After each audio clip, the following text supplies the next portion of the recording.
با مقصد زمینه با اعتماد گذاشتن به کشت پنبه‌دانه طبق نقشه چهاربینی مقامات اجرایی حکومت دولتی ولایت خرطوم سمینار آموزشی اوید کشتی زیر پلیونکا در خواجگی‌های پختکار ولایت دایر گردید. در کار سمینار معاون رئیس ولایت خرطوم رهبریت ناحیه دوستی، معاونان رئیسان شهر و ناحیه‌ها، عالمان و متخصصان ساحه کشاورزی اشتراک نمودند. در کار سمینار اوید به طرز اصول کشتی زیر پلیونکا منفعت آن و در این زمینه بلند برداشتن اصولناکی پخته عالمان و متخصصان ساحه مصلحت‌های سودمند دادند. ذکر گردید که در سال 2024 کشاورزان ناحیه دوستی در میدان 7732 هکتار کشت پنبه‌دانه گذرانیده دورنمای استحصال پخته را به 19 و از 6000 تن رسانیدند. سال 2024 در جماعت خرمدیور ما زیاده از 10 خواجگی دهقانی با اصولای کشتی زیر پلیونکا گذراندیم که حاصلای خوب به دست آوردند که از هر یک گکتار زمین 56 تا 58 سانتی حاصل به دست آوردند و امروز که ما در همین ناحیه سمینار اوید کشتی زیر پلیونکاگی با اصولای نو یا اصولای نمی معاصر چینی ما سمینار گذراندیم. برای این سال 2025 ما نیت داریم که اکثریت خواجگی‌های دهقانی با طریق انامین کشتی زیر پلیونکاگی و آبهای قطرگی که برای مقصد اساسی برای حاصلای نغز حاصلای خوب گرفتند. در ناحیه متخصصان چینی در میدان 3443 هکتار کشتی زیر پلیونکا را برآمونده در نتیجه درست برآموندن رعایت قاعده اگرتکنیکی در کارکرد و پرورش آن از میدان هر یک هکتار 42.8 سانتی حاصل به دست آوردند.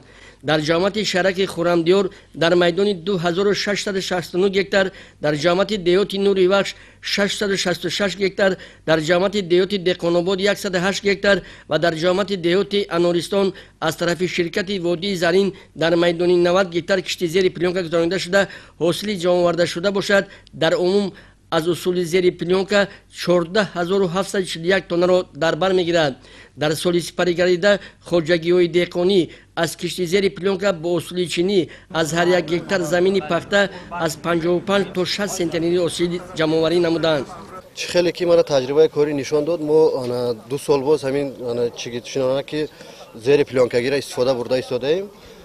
فایده این یا فرقیت این انعنوی پیشینمون چیگیت کم راست خود مثال انعنوی پیشینمون 80-100 کیلو باشد، این 18-20 کیلو چیگیت صرف می شود. دوم فرقیتش همین که قوه کاری دستی آدمان کم می شود، یگانه نمی کنید، خب چابوق نمی کنید، پخته 70-80 سانتی متر شید چکنکه می کنید، فقط چینک ده آدم در کار می شود تمام. این فرقیتش چیه که مثال پخته پیش انعنوی خودمون این 20 روز 30 روز پخته را پیش برساند. ما همین تاجیک اگرالیزینگ دسترس کردیم با طریق لیزینگ. من 3 سال استفاده برده ایستادیم، فایدهش دیدیم. 53-55 سانتی پخته گرفتیم سال 2024. در سمینار عالمان و متخصصان برآمد نموده تاکید بر آن داشتند که گذراندن کشتی زیر پلیونکا از منفعت خالی نبوده برای خواجگی‌های پختکار خیلی مفید است. فرقیت کشتی مقرری پنبه‌دانه از کشتی زیر پلیونکا در آن است که پیش از همه به طریق قطرگین با آب ضروری تامین گردیده نمناکی زمین و زیچی نیالها نگاه داشته می شود. در وقتی کارکرد باشد قوه قابل منت کم صرفه می گردد. برنامه رشد ساحه مکانیکی اینواسیونی کشاورزی در جمهوری تاجیکستان برای سالهای 2025-2029 قبول گردید که هدف اساسی برنامه مذکور جاری نمودن روند مکانیک کننده شده چهاربینی‌های اگرتکنیکی پرورش رستنی‌ها از جمله برآمدن اینواسیون استفاده تکنیک و ماشین‌آلات‌های مشترک کشاورزی که می‌تواند یک قطار عملیات‌های اگرتکنولوژی را در یک وقت اجرا و همچنین معماهای ساحه را حل و فصل نماید. تطبیق برنامه زمینه اساسی رشد استوار ساحه مکانیکی کشاورزی و در مجموع رشد ساحه‌های کشاورزی مملکت می باشد. در سمینار تاکید گردید که رشد با سرعت ساحه کشاورزی با استفاده تکنیک‌های ماشین‌آلات‌ها، تکنولوژی معاصر در کارکرد خاک و درست برآمدن اگرتکنیک پرورش ضرورت‌های کشاورزی وابستگی ناگسستنی دارد. ما کارمندان تاجیک اگرالیزینگ اقدام گرفتیم که تخم پوشک‌های زیر پلیونکا من دسترس کردیم در ناحیه ки ҳосилнокиро баланд мекунад. Мана дар тухмпошакҳои давраи шӯравӣ 80 то 100 кило пунбадона меравад. Дар ин аз 18 то 20 кило. хубияш дар ин аст, фоидааш дар ин аст ки дар ин ягона намекунӣ, чобук намекунӣ, фақат коркарди байни қаторӣ дору медиҳӣ, тамом. бисёр ҳосилнокиро баланд мекунад. Мана имсол мо дар 160 гектар дар ноҳияи Дӯстӣ кишти пунбадона гузаронем ба тариқи ҳамин хел тухмпошакҳои замонавӣ. Аз 50 то 58 сенер пахта гирифтем. мувофиқи дастури раиси вилоят соли равон бояд кишоварзони вилоят дар майдони 41 000 гектар кишти зери пленкаро баромонанд.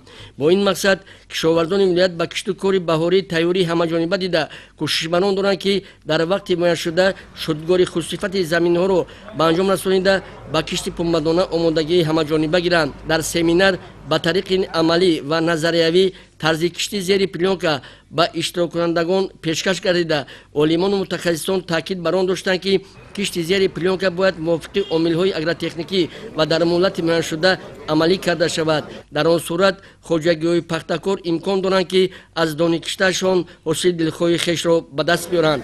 Холимруддин Ниёзӣ, Гайушҳои мардон, Намозали Эргаш, барои барномаи ахбор аз ноҳияи Дӯстӣ.